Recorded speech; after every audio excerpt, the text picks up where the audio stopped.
great topic, just something about organization. So unfortunately, because of traffic jams and other factors, and you having a lot of fun yesterday, we're starting a bit later. So please pay attention to your schedule because it obviously will be shifted because of this, and follow your curators. Probably we'll have to cut a bit some parts like lunch, coffee breaks, and let's try to squeeze everything. So we're going to talk about a very interesting topic. This presentation is embargo, so you can film, take pictures, and share it with the community after embargo date. And obviously we couldn't conduct this summit without CV Rework discussion, obviously. We're going to keep it pretty serious, but I decided that we need proper presentation title, something like this. And this is the all shit posting we have in the presentation mostly. The rest will be serious. So again, we are going to be your speakers today with Ivan. Ivan will have some interesting insight, and we'll have Q&A after the presentation. So if you have any questions, just write them down, and after we're done, we'll be able to address them. The structure of our talk will be this. So first of all, we need to look back a bit, the boring part, and remember why we actually did the CV rework in the first place. We also will look at the data, the spreadsheet, because it's still relevant and important. We also think about what was done wrong, especially with the launch of CV Rework, and try to understand, to learn some lessons from it. And of course, we'll talk about favorite Flambus topic, data versus feedback, data versus experience, data versus fields, and we'll try to understand what's important and where. And yeah, Q&A. Yeah, I actually did the slides with a lot of text, so you can take pictures. It's just more convenient for you. I'll comment on some points anyways. So why did we do CV Rework? Why did we dive into this big challenge with a lot of resources, money? Why do you spend so much time doing this in the first place?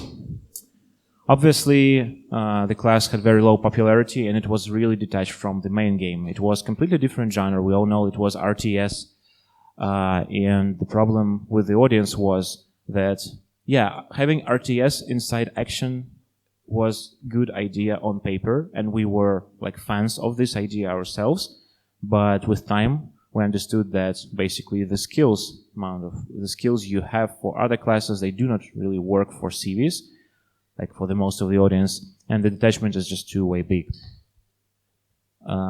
Like it's about, our game is mostly about positioning, evaluating the map and your surroundings, and obviously RTS, unlike slow shooter, RTS requires a lot of APM, a lot of parallel actions, and so on and so forth. And well, because of low popularity, we all had the situation where you just took defensive AA on cruiser instead of Hydra, and then you couldn't see a CV in like 5 matches. You wasted your consumable choice. You also could invest some points in captain skills and modernization and still didn't see any carrier. And then, of course, as long as you think, okay, I'm going to switch to Hydra and do different build, you go to the match and you have like a midway coming after you. It's very nice. So inconsistent presence of the class in battle like leads to this failures in the player's choice of builds.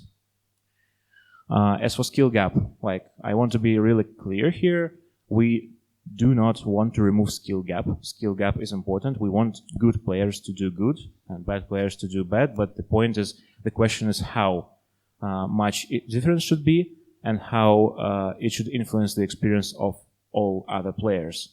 So, for instance, if a carrier player does really bad in battle because he's bad, it's okay. But if it leads to the huge disadvantage for his team from the start, this is not so good. And combined with all of these problems, we had really excessive battle influence. Like carriers often were decisive in many cases. We also saw that in serious competitive environment, people just spec to A a lot, and like loss of carrier could really snowball the match. I don't say that it doesn't happen now and it doesn't happen with other classes, but it was excessive in our opinion. So let's go into spreadsheet a bit. First of all is popularity. So I have just some 3 numbers for you here. It's amount of unique weekly players with at least 1 battle on CV. Just to be clear, it's not class popularity. We'll go to class popularity later. It's amount of players who actually played the carriers. And we see that the numbers spiked to 30%, which means that 30% of our audience, contrary to 15 before rework, actually started playing carriers on the release, which is understandable because it was a completely new design, completely new gameplay, and people were hyped. Now, by now I mean like last month, basically, it stabilized at 22% of the audience. So now at least quarter of our players, from time to time at least, they play the class. But what about popularity of the class itself? This is a chart basically of class popularity. It's amount of battles on each class of the ship. I have a pointer here. Well, these are the carriers. This is rework, obviously. These are destroyers. You can see that they're correlated, of course. And yeah, this is the general trend from December 18 to July, well, June and July in the future of 19. You can see the picture, but what's interesting here is Asia. The whole world, Asia, Asians. So we have some ideas of why it happens, but we don't have any like complete understanding. We have some hypotheses. Because of Japanese carriers, or because of the audience on Asia tends to be younger, and this class is more appealing for younger audience. We have some theories, but for now it's just under investigation. What's important here for us is that we cannot balance the game for each server independently. We have one game experience. We have cross-server clan wars, and while balancing carriers, we need to take into account all servers. For example, this was the reason it was so hard for us. It was one of the reasons it was so hard for us to introduce cap on carrier numbers. The cap, which would perfectly work on Russian server, on North American server, it would just completely destroy matchmaking queue for Asia. But now it's stabilizing, and as you know, we're introducing even more caps in this update. You have any comments here, Ivan? Okay. Different implementation of what? Of matchmaker?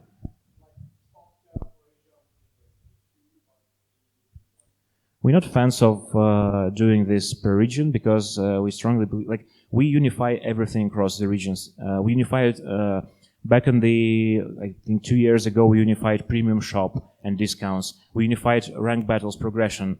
And our philosophy is that the rules of the game should be the same for everyone.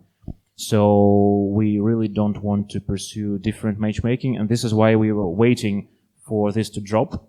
And then we introduced a soft cap for carriers in tier 10, and then we're introducing for tier A, basically in the 0 at 5.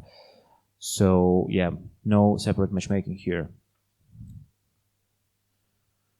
So another metrics I want to discuss is class retention. Some of you probably know what it means, but I'll try to explain it to you anyways, just in case. So I'll compare the retention of old CV, which will be end of 2018, and new CV, which will be last several exciting months we had. And we took all players with no prior CV battles, or players who just didn't play the game for 1+ month. So basically, it's CV newbies for us. We built weekly charts. I'll just explain you how to read them. So retention for week 1 is always 100%. Like 100% of these players played a carrier week 1. Then we look at week 2. What percentage of players still played at least one carrier battle on week 2? And then we can, the more data we have, the better picture we have on this. Basically, class retention shows the chances of player sticking with the class after he or she starts to play it. This is the chart of NA, an example. And basically we have like blue one is new carriers. We can see that although the first weeks are more or less the same, we have better retention here for the whole lifetime.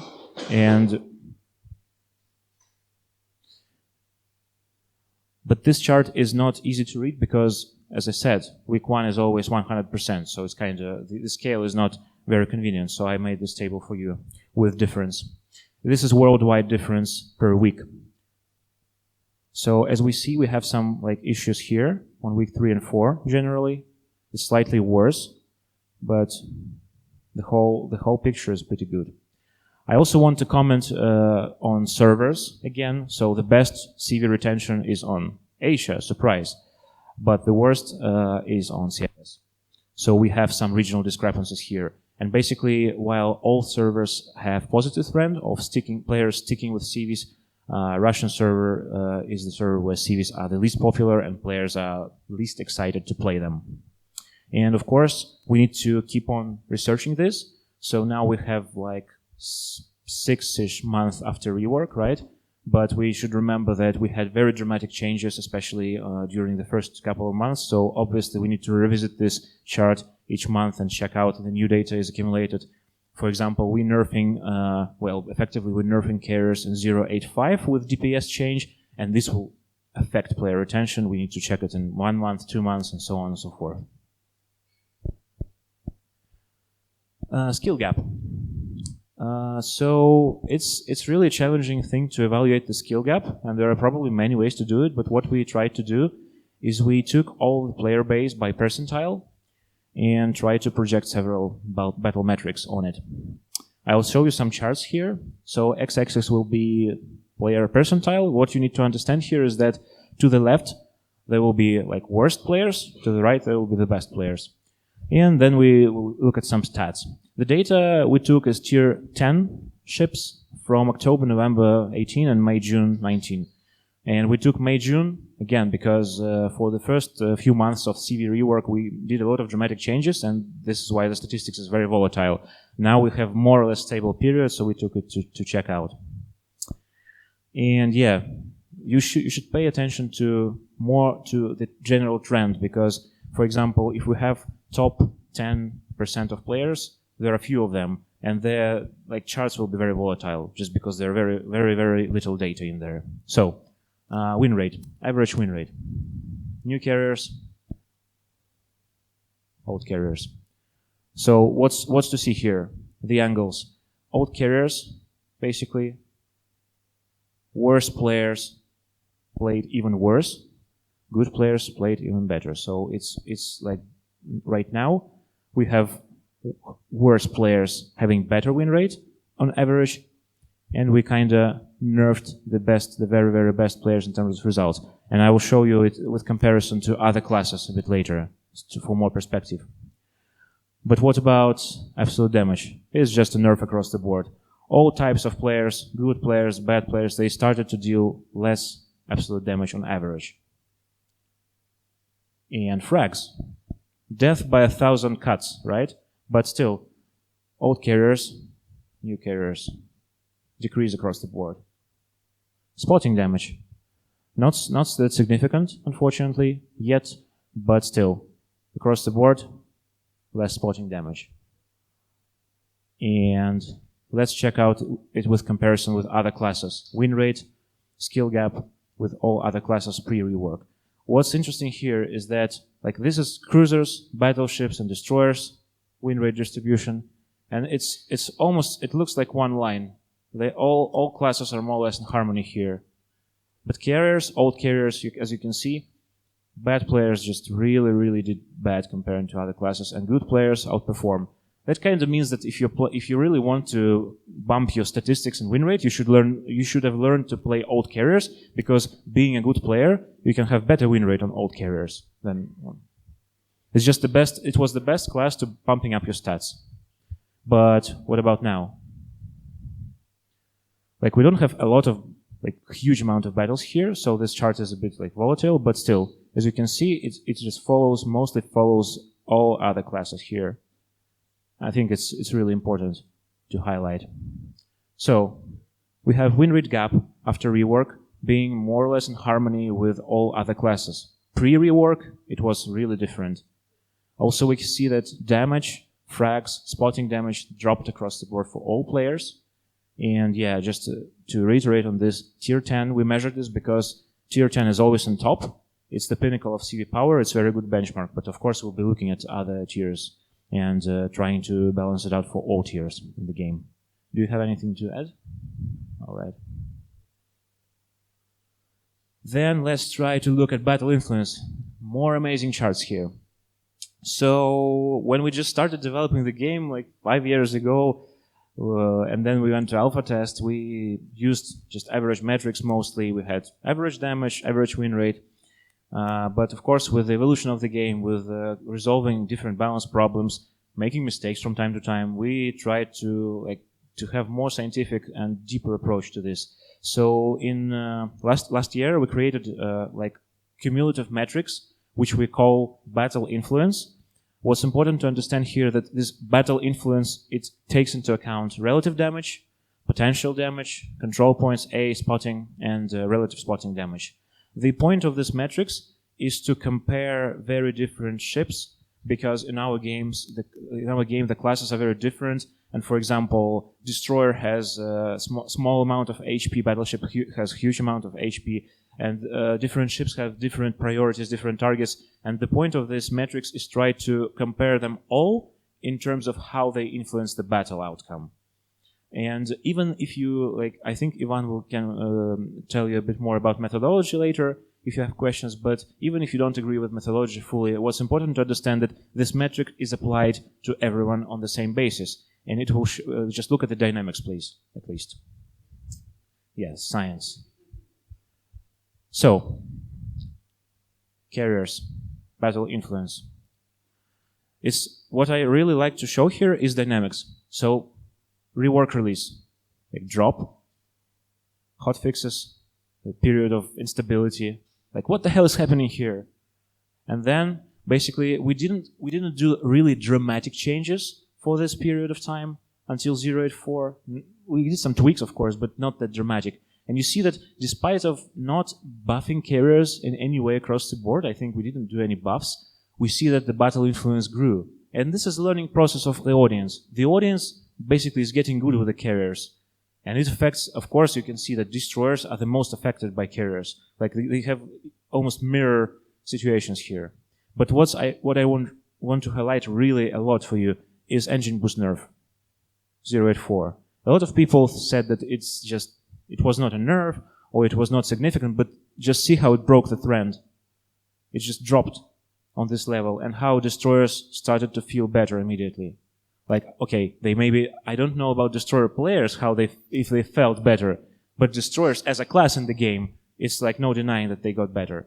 And this chart, of course, is not counting the latest DPS AA buff we are having right now in the game, which happened yesterday. So we will be very interested to see how it continues to affect. And, another thing I want to highlight is that some people still think that all CV were less cancer. I just want to highlight that there is no place on this chart to see how they were before rework. It's like that, probably. Yeah, I mean, literally no place here. So their battle influence significantly dropped. But let's try to break it down a bit into these metrics. So here we have just relative damage. Follows the same trend, a bit more volatile, but still. As you can see, relative damage significantly dropped. And now it follows basically the battle influence. Yeah. I'll add a bit here. As you see, all classes dropped a bit. That's because that's where the ranked season starts, and so a lot of players go into ranked, and this is only the random battles. Yeah, it's PvP, just regular PvP random battles. And next. That's kind of not very interesting chart, not too exciting, but these are all classes but DD relative damage taken. Nothing changed here. That doesn't mean that CVs are totally fine. That mostly means that CVs did not screwed the whole game, every ship, because the average amount of damage taken is more or less the same. I don't know what to say here. honestly. Like this one is just fine. And here is another interesting chart and another explanation, so bear with me, please. It's not possible, actually, to measure fun in numbers, right? We all know that. But the problem is that, as with all other games, the majority of our audience is not socializing with us. They don't even respond to the surveys. They're not interested. They just play. So if we try to measure something in numbers, what do we do? And this, I think this one we did. Oh, sorry. What the? Yep. We did to try to see how carriers influence the fun, but I'm not saying like personal fun. I'm not trying to say that if this chart is okay, then everything is great and fine. It's mostly about how to measure the effect on the audience which doesn't talk to us in any way. So we have breakdown of like relative breakdown per hours spent between battles in hours. That means that, for example, we have bins 1 hour, like from 0 to 1 hour, from 1 to 24 hours, 48 hours, and so on and so forth. And this is the percentage of battles played with this gap. That means that, well, in our game, you know the battle time in our game. First of all, it means that if the battle is not here, the player just stopped the session, stopped playing this evening, and went to bed, I don't know, or just rage quitted or something.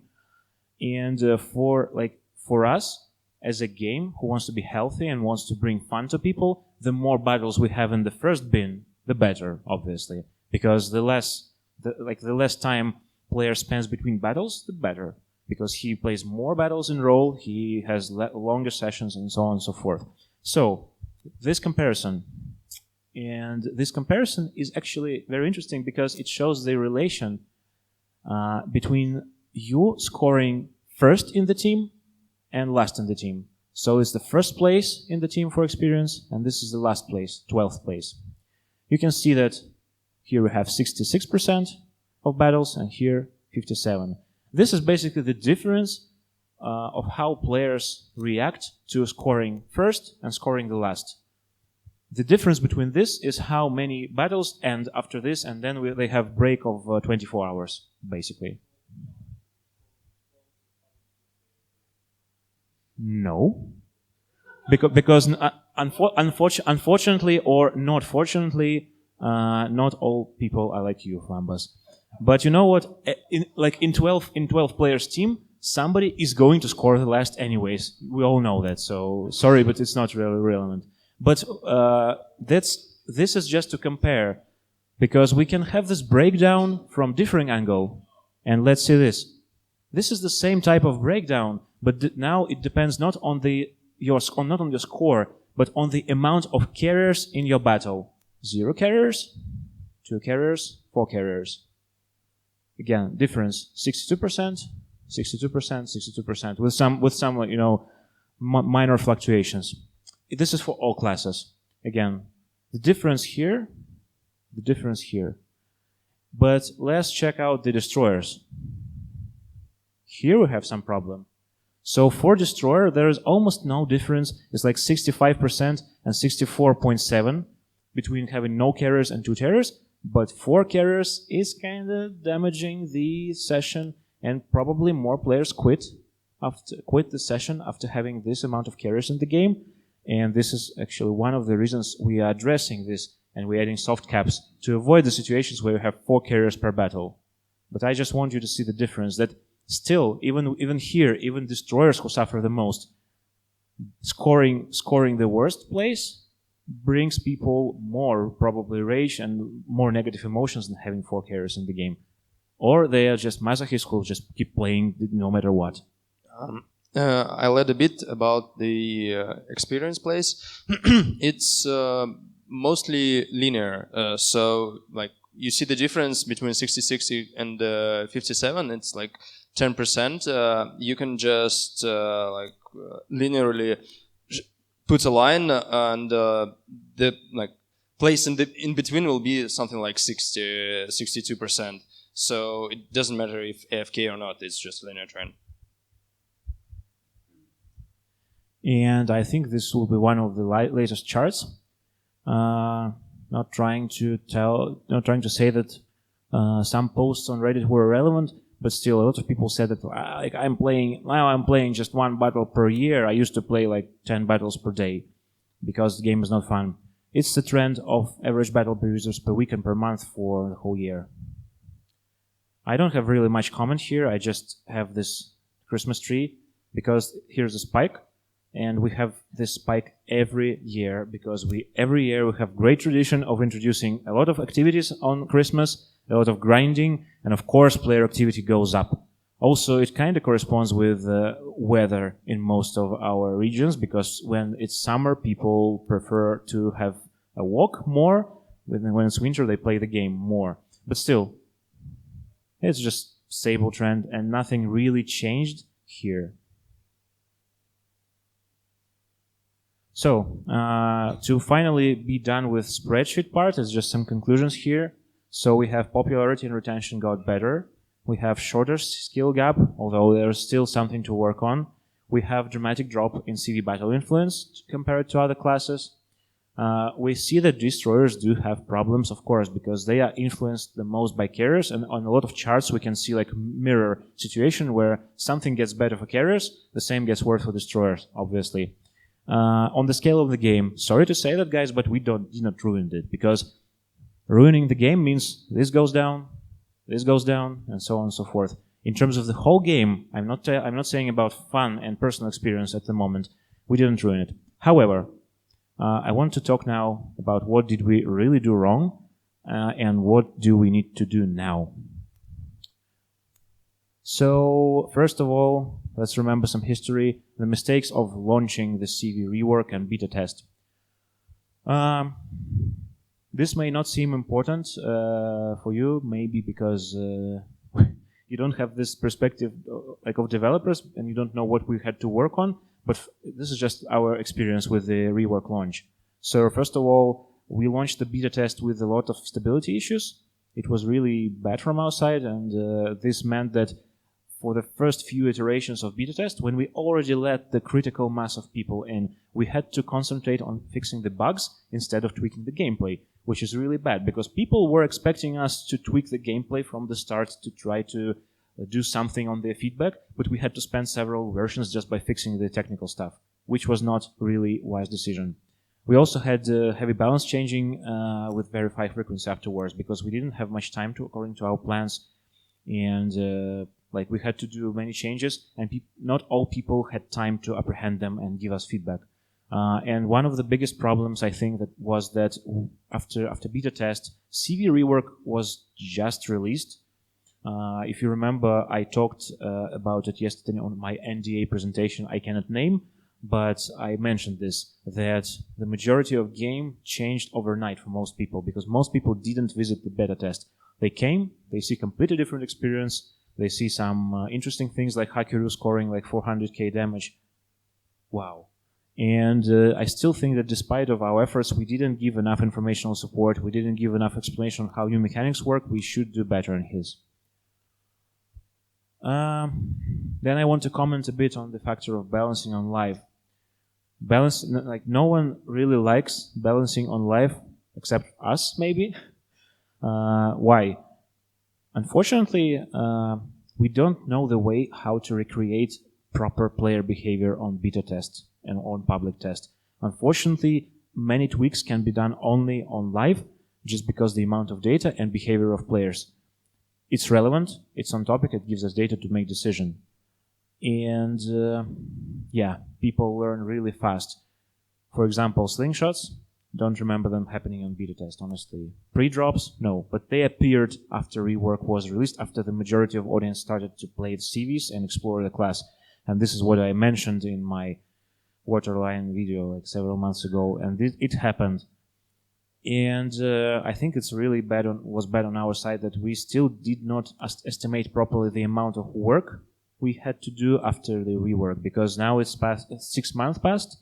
We hope to be done with it completely by that time, but we're still doing some changes, and we still need to correct the balance at some points, and you'll learn about it soon. So the evaluation was not perfect, obviously. this is just the development lesson for us. I really hope we don't get to make this huge change to the game in the nearest future. And I don't see us doing this, but whenever we need to do something that big, we probably will try to remember this lesson. So focus more on stability, let the players in a smaller group, give them more time to experience these changes, focus on all classes evenly, because on CV Rework beta test, it was really difficult to focus on the surface player experience, regular class player experience, because everybody just wanted to play CV, of course. And this is very interesting, I think, lesson that we should find the way, if we do such big changes, we should find the way to let the players, the whole audience, to try the new gameplay, the new features on live server without downloading some test client, without going to public test, but without changing the game. So like maybe some sandbox within the live server. I think it's technically feasible, and if we need to do it ever again, some huge change like this, we'll try to do it in this way. And yeah, just take more time and introduce content at slower pace so players have more time to react and give feedback. Later, please. I'm sorry. Let's just keep it. So, because I told you, because this is your favorite part, and I wrote it specifically for you. So I want to be really clear here. With all the spreadsheets I show you, we understand that players do not play spreadsheets, that play the game. Like, we understand it, and we play the game too. And the challenge here is to properly take emotions, feelings, and data into account. Also, I need to highlight that we're all humans, and without defining any mistakes done with CV Rework, I still want to highlight that naturally all people are resistant to change.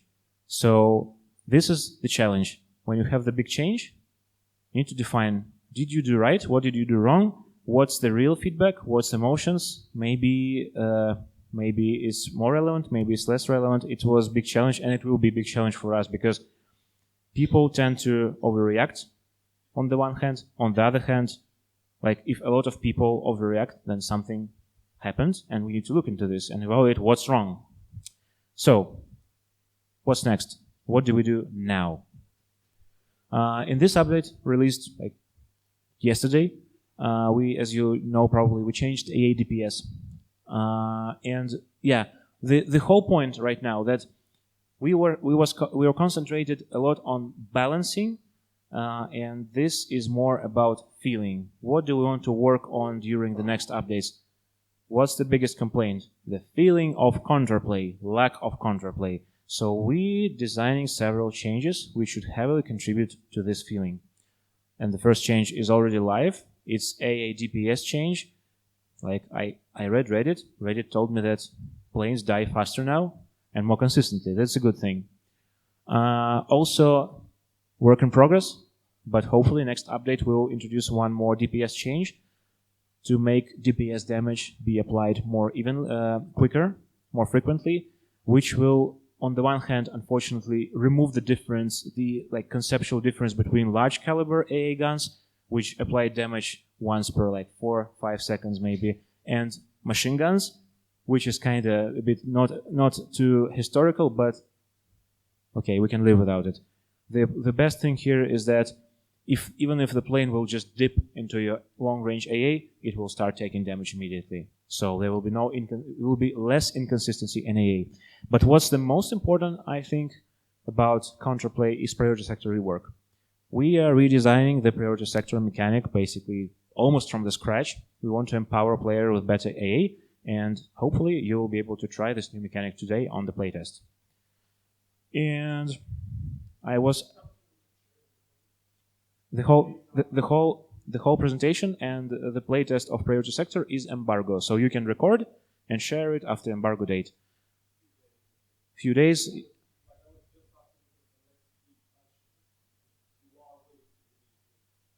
So we aim here. That means that if something goes terribly wrong from technical side, it may be delayed, but I don't think it's likely to be delayed more than one update. We have playable priority sector already right now, If the testing of it goes well, it will be integrated into 0.87 update, and it will go on public test and go live.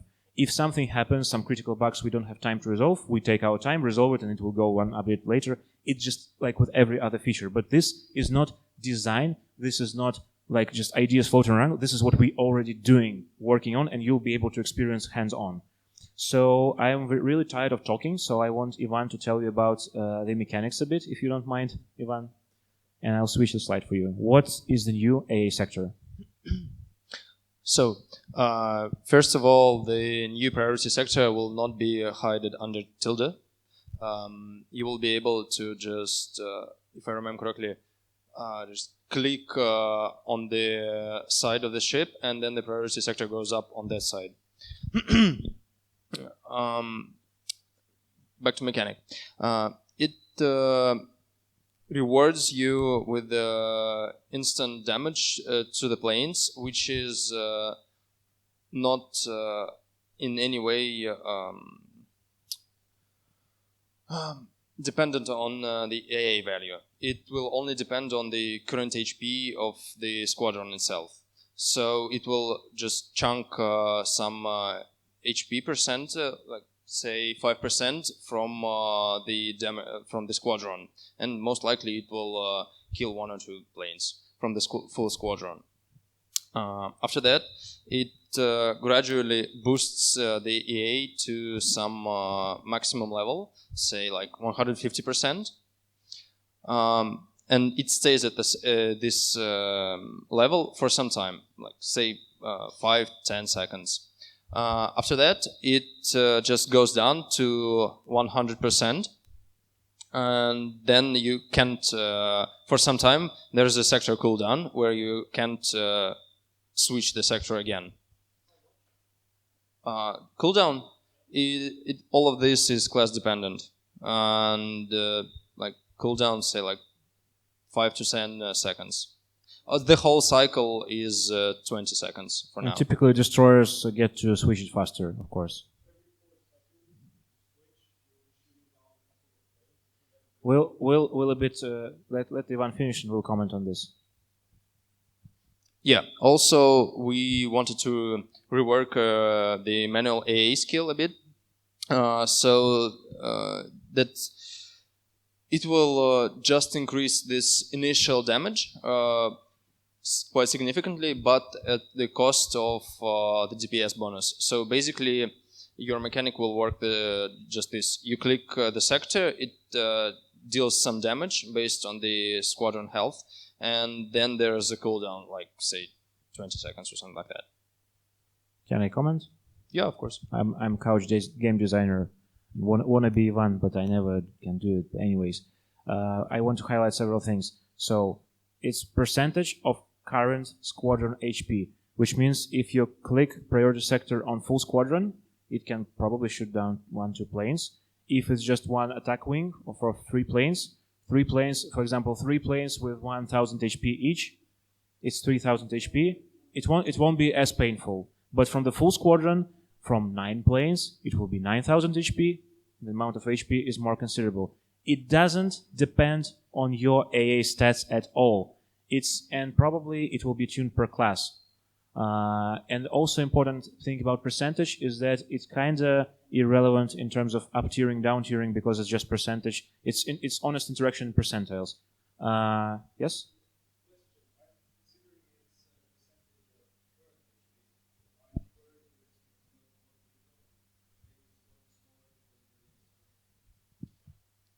Yeah, it's one of the risks, but I guess we'll manage it. Honestly, what we really don't like about pre-dropping is not the fact of people pre-drop, but the fact that it just looks dumb. Like, I'm bombing water, wow! If we consider it in the future an okayish element of the game, we may even think of introducing a button to send some wing home, because it's managing your resources. If you are sending some wings back home, you should understand what you're doing and why. Like, you have less planes, you have less opportunities to attack, and yeah, Ivan wants to interrupt me right here. Yeah, I'll also comment a bit about this, because actually we're moving more to the planes being your resources that you have to manage, and because the AA becomes a lot more consistent, more predictable, and thus having like a button that you can send back some of the attack waves is fine, because you actually will be you will lose some attack power because the A is more consistent now. And you will lose time, because if you pre-drop everything and attack was just one wing, sacrificing was you still need to take off another squadron back there, bring it to the target, and you're still kind of slowing down your pressure a lot. And also another thing is very important here, that unlike current implementation, AA DPS bonus starts to build up immediately after you press the button, so it gives you more immediate effect. And in terms of player skill, I think it will be more about trying to predict where will the enemy planes will be when your AA is at maximum power, and probably it will be interesting element of skill, because when this is reached, probably you want the planes to be in your medium AA range because it's the strongest. So we expect a lot of interesting play around here.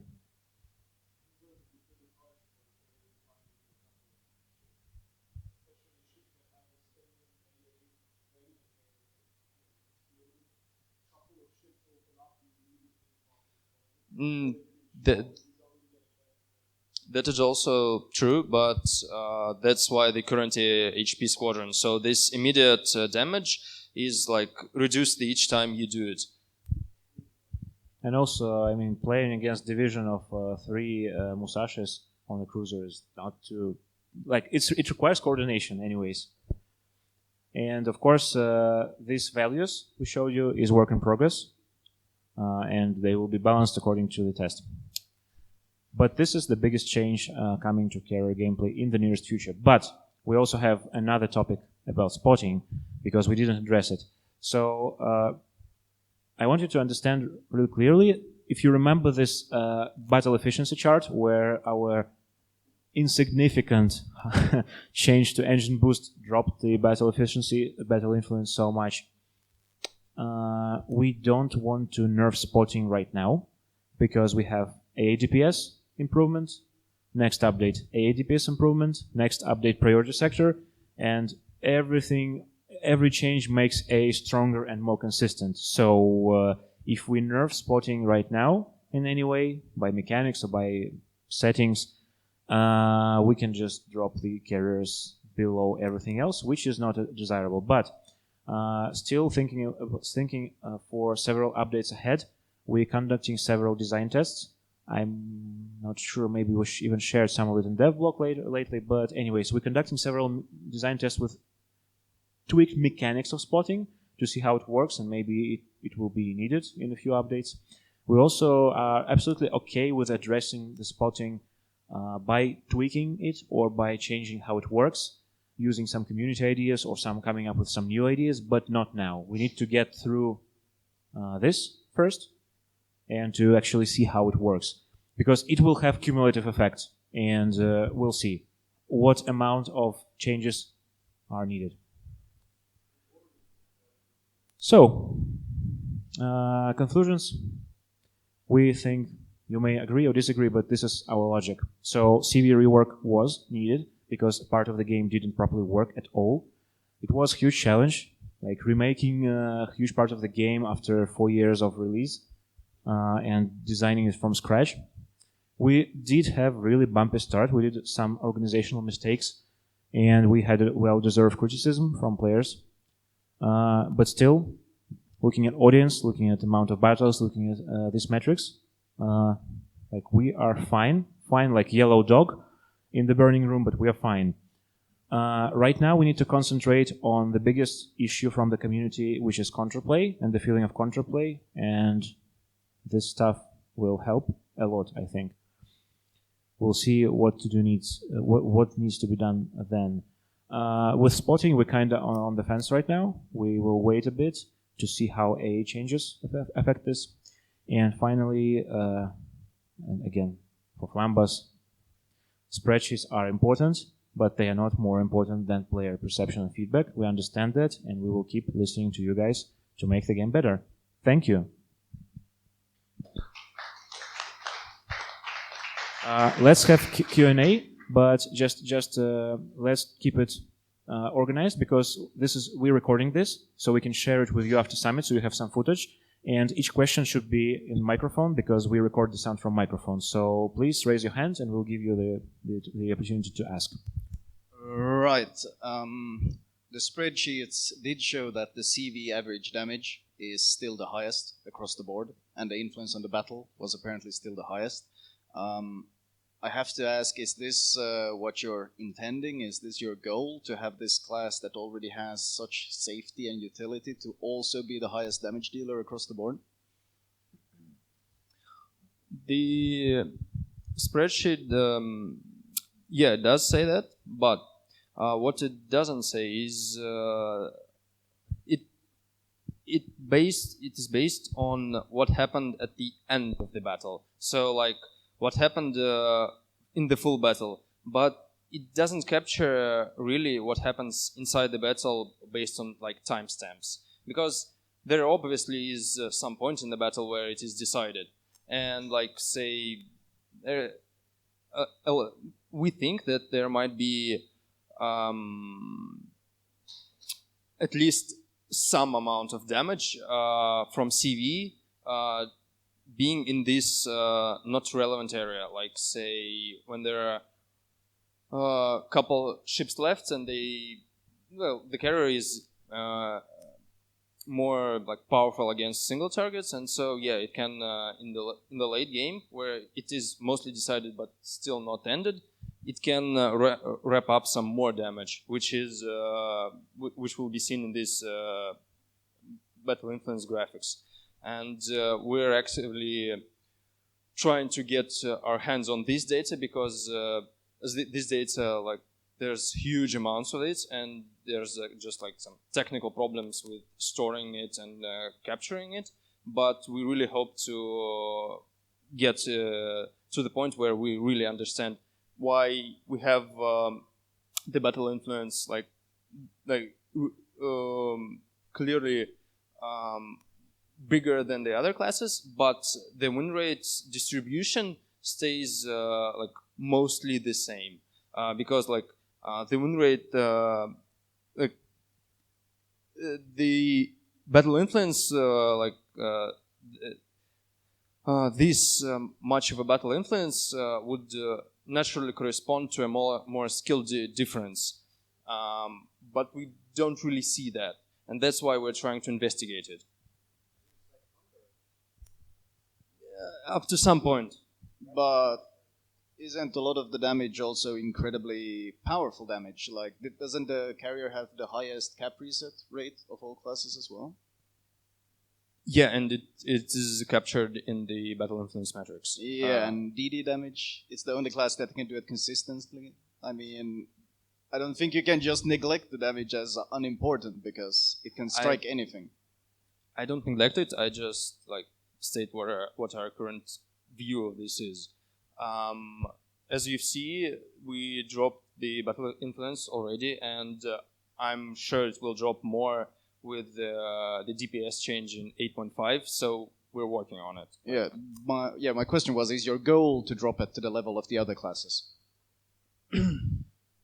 Our goal is to we want for it to be closer to the other classes, sure, but we also always need to keep an eye out on the CV popularity, because we don't want to make it uncomfortable to play at all. And that's also we've seen this in the charts and popularity, that this engine boosts affected it, and so we'll need to find ways how to affect the battle influence of carriers, and at the same time not make playing carriers like a super unfun experience. But doesn't it kind of sound like you're artificially boosting popularity by making the class stronger than the others? No, we didn't because we already are dropping it, and we intend to drop it, and we showed it to you. So it's just that some tweaks may be more painful than others, and that's what I'm saying. We need to find tweaks that are less painful to playing in the class, but at the same time affect the battle influence. Okay, so we're talking about a slew of A improvements to make A more consistent and to empower surface ship players to be able to shoot down carriers. Nowhere in that discussion did I hear you guys talk about what you hypothesize would be the impact on the CV playing experience, because that's concerning. Once again, I raise the same problems as I've always done, which is there should always be play, counterplay, and then counterplay. The problem I see always with the way you guys do CV sort of A balance changes is it's always like, okay, well, we've got the play, and here's the counterplay, but what is the CV supposed to do? When you say, like, let's go and take 5% HP off of your aircraft, how do I mitigate this at all besides, okay, well, I'll just send smaller squadrons out? Like, is that it? Is that, like, the end of what I'm supposed to do? Like, what am I as a carrier player, hypothetically, supposed to do when the opposing thing that's playing against me is just a number? Like, it's not a player, it's a number. What am I doing? What am I playing? That's what I said a bit earlier. It's about managing your resources. Your planes are your resources. So you basically you choose targets at which you want to attack and evaluate how much of the damage you will get from that. And that's your tactical play. Your that's what you're playing, and as well as the drops and how amount of damage you will deal to the target. That's what you're playing. So you're picking a target, knowing that you will lose some of the planes, and keeping in mind how much you need to deal like X amount of damage to that target. Okay, but as any other class in the game, let's hypothetically say, as a battleship, if I am going to go into a trade, I understand that if I go into a trade, I can angle at a certain angle to mitigate a potential return fire. So then I have some way to mitigate the other player. The other player also has some way to mitigate what I'm doing. So therefore, it becomes a challenge of who better executes the maneuver, who better executes their positioning. If I'm playing just with a number generator that always says, every time you come to attack me here, you lose this many planes, I'm not playing a game. I'm playing against a number and then just simply saying, okay, everything just comes down to another spreadsheet. At what point is this a gameplay thing, and at which point am I just playing a spreadsheet? Because if I'm playing a spreadsheet, I might as well just go play with Microsoft Excel. It's much easier. You're playing with first flag bubbles that deal, although they may be mitigated and that's part of the gameplay, they deal quite significant amount of damage to planes. That's the first part. And the next part is you can try to evade this damage by actually coming from like the terrain, because then the AA won't see you, and thus it's about picking your targets and when to strike them, as well as mitigating the damage from the bubbles.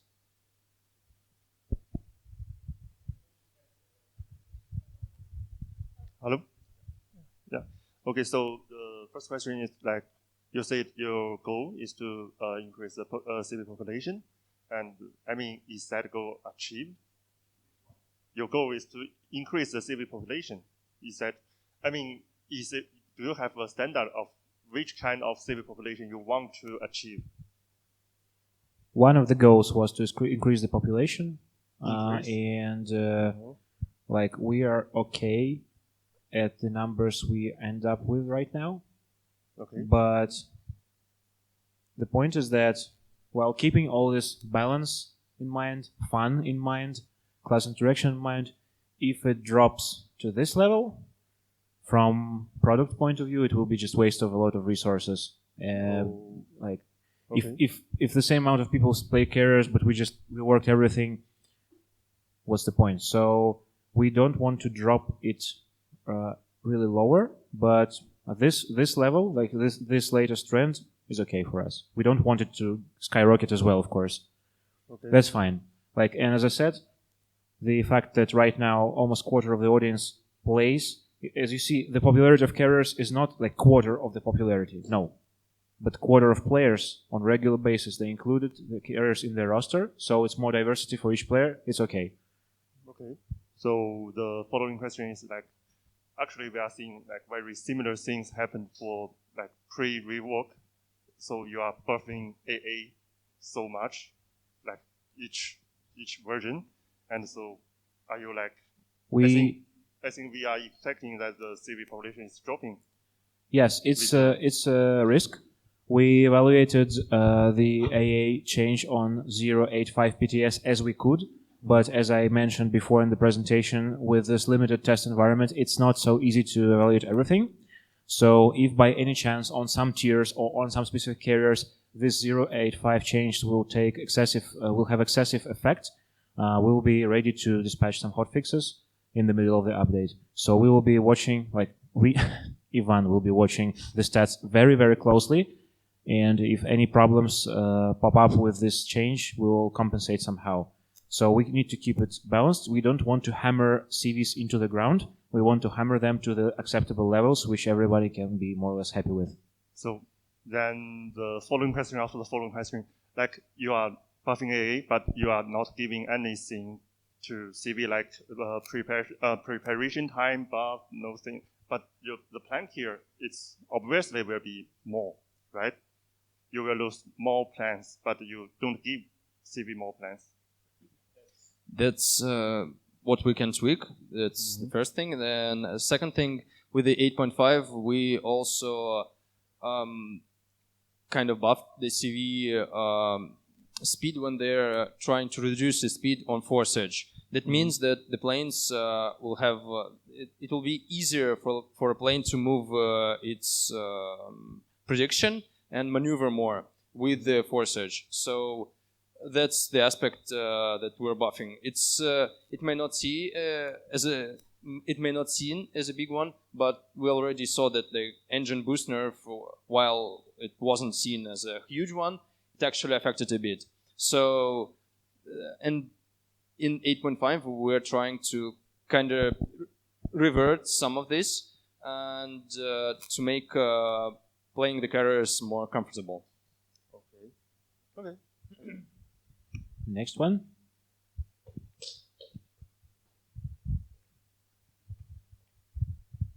On the same topic, it went from 15% almost to 30, and now it's leveled out around 22 or so. So every time any kind of buff to AA is obviously going to affect it in a negative.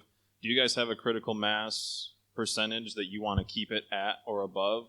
18%, 19% for players. I mean, because basically if it gets unpopular, you're going to buff it or nerf AAs, and then it seems like kind of a trade-off in a way. We certainly don't want to drop this like lower than pre-rework numbers. Yeah. In terms of if more players will include carriers in their roster, but they play them rarely, and the population is stable, then it's fine. But of course we don't want to drop it, and we'll monitor it very closely. Having the class for small amount of players who generate a lot of battles doesn't make sense to us, really, because it will lead to the exact problems that happened before rework.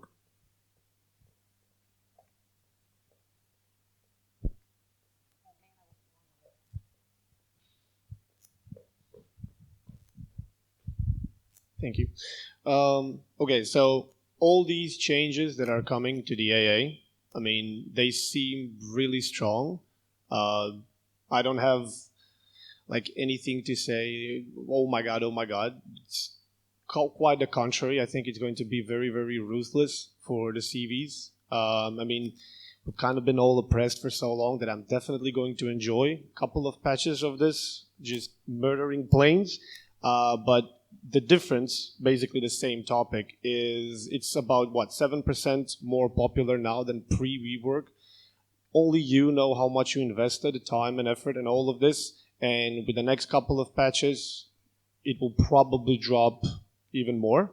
Is this even going to be worth it? And do you maybe consider changing the focus of the CVs finally to not be the destructor of navies and be more focused on scouting, like reward the one thing that they are really truly masterful at, the scouting? Oh, we have Sergey Vorobyov joining us. You want to?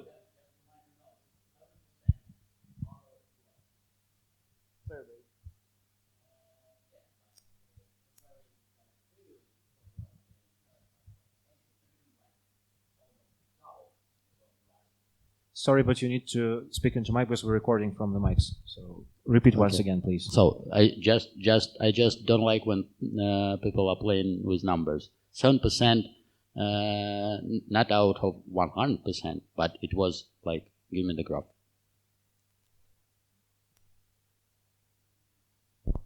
Too many slides.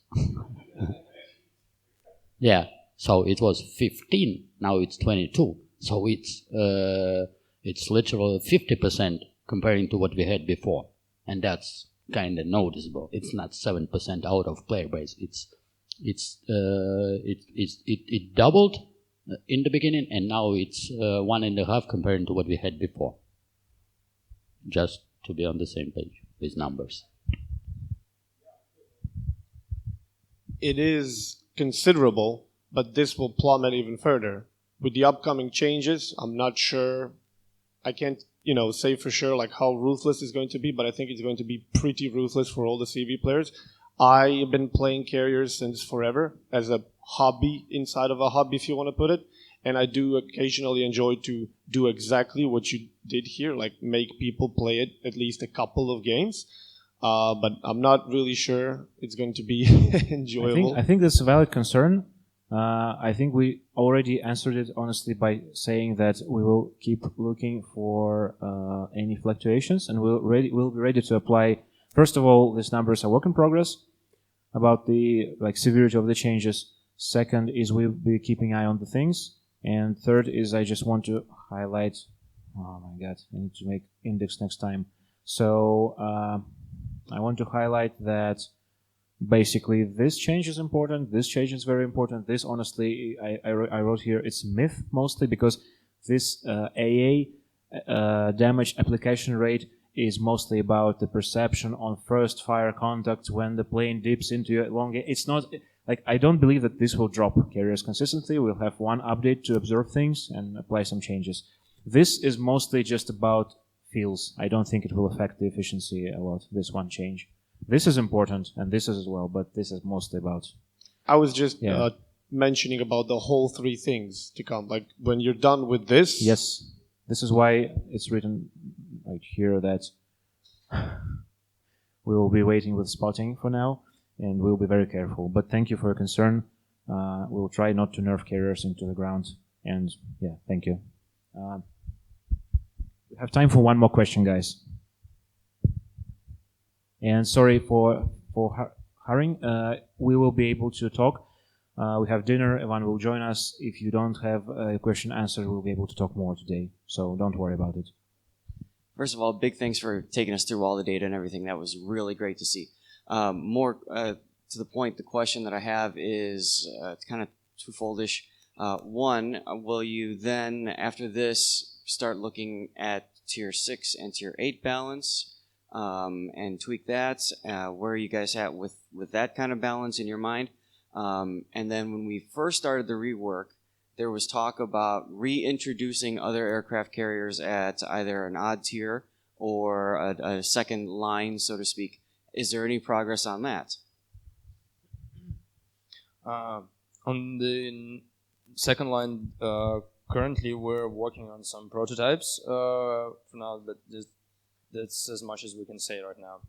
And regarding the other tiers, we see that in efficiency, the tier 6 is mostly where we want it. So it's quite possible that with these changes, we will need to buff it.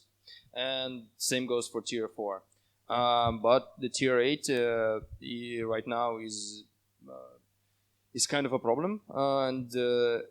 So I'm not sure we will need any tweaks to tier 8 at all, but we're obviously monitoring all the tiers and we treat them differently, obviously, because they're the difference relative to the tier of tier 4 carriers and tier 10 carriers is significant there. The problem with tier 8 carriers for us, the main problem is that, as you all know, tier 8 nowadays gets up tiered pretty bad, and a lot of CV players complain about having tier 10 matches as well, but most of all player base who plays at tier 8 have equal amount of tier 10 battles. The problem is that carriers right now are the best class to up tier, so they suffer least from the up tiering. And relative to other tier 8 ships, like we probably, as Ivan said, we won't need to remedy it a lot. But working on tier 8 matchmaking is a separate thing, and we're working on it as well. And when it changes, and it will change and it will improve in the nearest future, I hope, we will see the irrelevant situation again. Because we took tier 10 as benchmark because it's really, like, it gives you really good results because it's tier 10. On tier 8, situations will change because of matchmaking too. So it's kind of tricky. So if you don't mind, I was going to ask a quick follow-up about the +1, -1 matchmaking talk.